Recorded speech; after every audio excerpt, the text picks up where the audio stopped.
जय जगन्नाथ। पिलादिनर अनुभूति पदे ईश्वर शक्ति दर्शन। पिलादिनर कथा मु महानदी पारी कि बांकी बजार को जीवी छोट भौणी पे गोटे औषध आने एवं से साइकेल चलाइबा जना नाला मु पहुँची गली औषध भी आनिली आसु आसु डेरी होगला एवं भोक भी लगला बाटरे किछि जामुकोली थिला जामुकोली मु खाईदेली तापरे मु महानदी की ओह्लैबी जो जगार मु ओह्लौची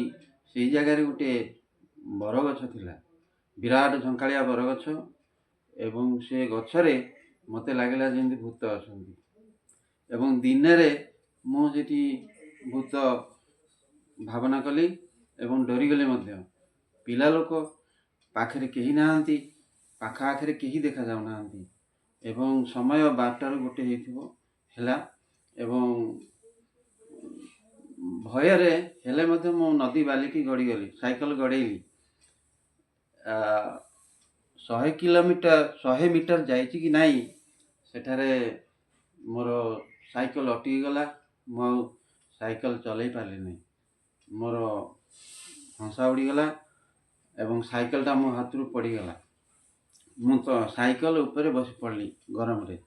एवं सेठू मो पछक मध्य फेरी पारे कारण पछरे मते से भूत भय लगला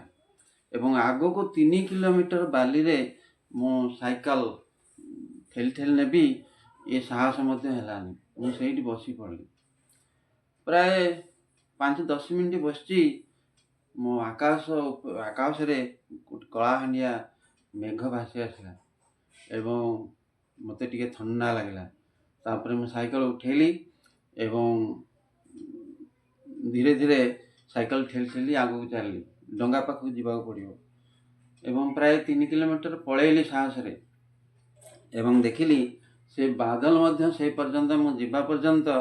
बादल मुंड ऊपर रही जाइए एवं मु जाइकी सेठी सेंसलेस है पड़गली एवं पानी ऊपर पड़ी डंगा वाला माने चित्कार कले किए गोटे पिलाटे पानी रे पड़गला तापरे मते डंगा वाला आसिकी उठेइछंती एवं मु अचेत थी घरे जाइकी सेवा शुश्रूषा मोर कले एवं 2-3 घंटा पर मोर चेता फेरला से दिन मु अनुभव करथिली जे ईश्वर शक्ति को बाटे ना को बाटे मनीष को साहाय्य करे।